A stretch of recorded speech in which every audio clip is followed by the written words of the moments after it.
এর 15 বছরে ভারত আমাদের শত শত নেতাকর্মীকে পেয়েছে। 2 বছরে হিসাব দেওয়া আছে, 2 বছরে 102 জনকে বাংলাদেশি গুলি করতে হবে। এটা অনেক সময় আপনারা ভিডিও চিত্র দেখেন, অনেক সময় চিত্র দেখেন যে ভারত আমাদের গুলিকে মারছে, রাস্তাতে যাচ্ছে না, গুলি ছিল তার এই ঘটনায় এখন গুলি করতেছে, বিভিন্নভাবে আছে। তারপরে সরকার কিছু করতে পারে, অর্থনীতি খারাপ সেই ব্যাপারে সরকার কিছু করতে পারে, জিনিসপত্রের দাম মূল্য বৃদ্ধি করছে সেই ব্যাপারে সরকারের অধিকার আছে। বিদ্যুৎ নাই, বিদ্যুতের দাম বৃদ্ধি করতেছে, তারপরে বিদ্যুৎ পাচ্ছে না। আমরা দেখছি যে গ্রাম এলাকা থেকে আমরা 10-12 ঘন্টা পর্যন্ত বিদ্যুৎ করছি। কালকে আমি দেখলাম গাইবান্ধায়, কালকে কিন্তু শুক্রবার, কালকে প্রোগ্রাম ছিল আমাদের 4টায়, সেখানে 4টাতে 6টা পর্যন্ত প্রোগ্রাম হচ্ছে, 4টা থেকে 6টা পর্যন্ত কাজ হয়।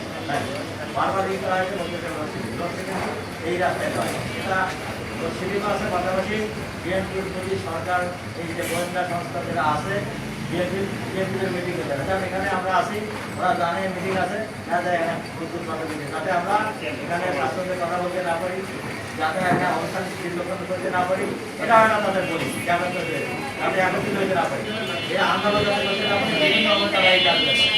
এখন আমি কেন্দ্রের যে নির্দেশনা, সেই নির্দেশনাগুলো আপনাদেরকে বলি, আপনারা সেই কথাগুলো বাদবাকি কথা আমাদের স্থায়ী কমিটির সিদ্ধান্ত এবং আমাদের সাংগঠনিক সহকর্মীদের সম্পাদকের সাথে চেয়ারম্যান দীর্ঘক্ষণ কথা বলার পর যে সিদ্ধান্তগুলো হয়েছে, এই সিদ্ধান্তগুলো আপনাদের এই লিফলেটের মধ্যে আছে। সুতরাং আমি বলবো আপনার লিফলেট খুব বিলি করবেন তা না, মানুষ কিন্তু তারা আগে নিজের করবেন, ওরা আপনাদের থেকে একটা আর জেলা কমিটি আছে, এখানে মহানগর, এখানে পৌরসভা আছে, আছে, তাদেরকে আমরা এই লিফলেটের স্যাম্পল দিয়ে দিচ্ছি, নিজেরা সাপোর্ট করবে তো নিজেরা করবে।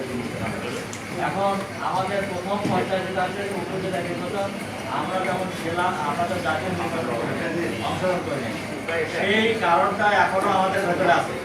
আমরা সেই দাবি পূরণ করতে পারি নাই, জনগণের দাবি সরকার পূরণ করে নাই, মানুষ ভোট দিতে চায় না, কথা বলে কেন 17%, 23%, 27%, 40%, 40% ভোট হচ্ছে। সুতরাং আপনি ভোট দিতে যান আর না যান, সরকার তার নির্বাচন কমিশন দিয়ে, সরকার তার পেট্রোল বাহিনী দিয়ে, সরকার তার প্রশাসন দিয়ে এইগুলো ভোট তারা বিভিন্নভাবে জানাই দিবে। সুতরাং এই পদ্ধতিতে আমাদের ভোটে যাওয়ার কোনো অবকাশ নাই। আমরা আমাদের নেতাকর্মী সকলকে বলছি আপনারা অংশগ্রহণ করবেন না।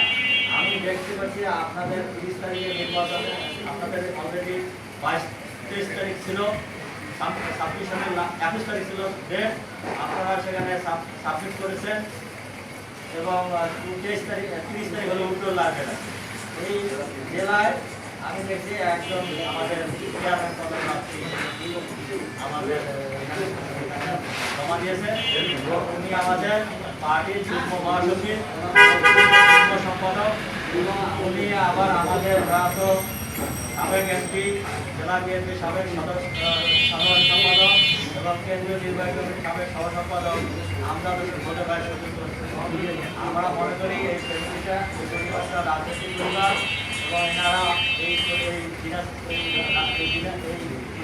রাজনৈতিক তাদের অনেক অবদান আছে, তারা অনেক কাজ করছে, আমরা থেকে কাজ করছে, আপনাদের সাথে কাজ করছিল। আমরা এই রাজনৈতিক পরিবারটা যেন বিএনপির সাথে সার্বজনীন সবসময় থাকে, এই কারণে এই বিবেচনায় তার সুযোগ্য পুত্রকে যুগ্ম সম্পাদক দেওয়া হয়েছে। আমি মনে করি এটা একটা বড় পোস্ট, চেয়ারম্যান অনুমোদিত পোস্ট।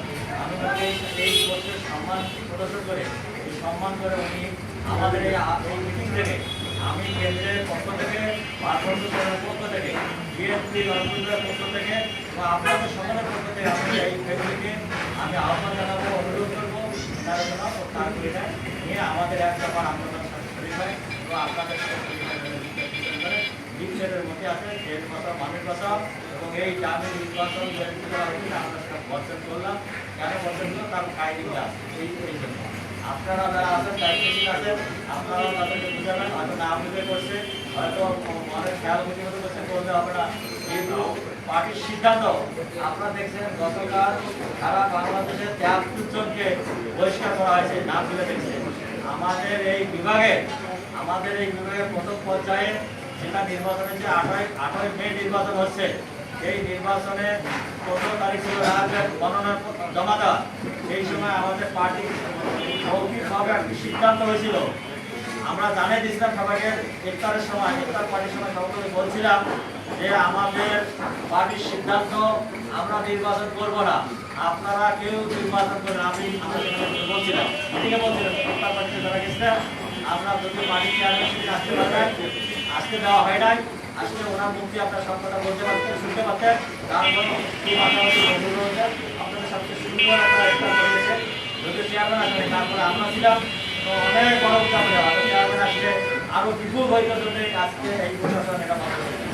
আমি চেয়ারম্যানকে সেটা অবৈধ করছি, চেয়ারম্যানকে ভিডিও সব কিছু চেয়ারম্যানকে দেখানো হয়েছে, দেওয়া হয়েছে এবং সবকিছু এই সৈয়দপুর সম্পৃক্ত। সুতরাং উনি আমার বলছে আবার যে কোনো সময় যে কোনো প্রোগ্রামে আপনাদের এই জেলার যে কোনো একটা প্রোগ্রামে উনি উপস্থিত হবে। সেটা আমরা বিভিন্ন কাজে আমাদের কোনো বড় হল রুমে আমরা সেটা আয়োজন করবো। সে হল রুমে অন্য জেলা যদি করতে পারে, সৈয়দপুর কেন করতে পারবে না? প্রত্যেকটা জেলা অপেন্ট করছে, তারা যদি করতে পারে সৈয়দপুরকে বাংলাদেশের একটি বিকশিত দ্বীপ, যেটা করতে পারবে না, কেন করতে পারবে না? সুতরাং আপনারা এটা একটা দিক থেকে আমি চেয়ারম্যানকে বলছি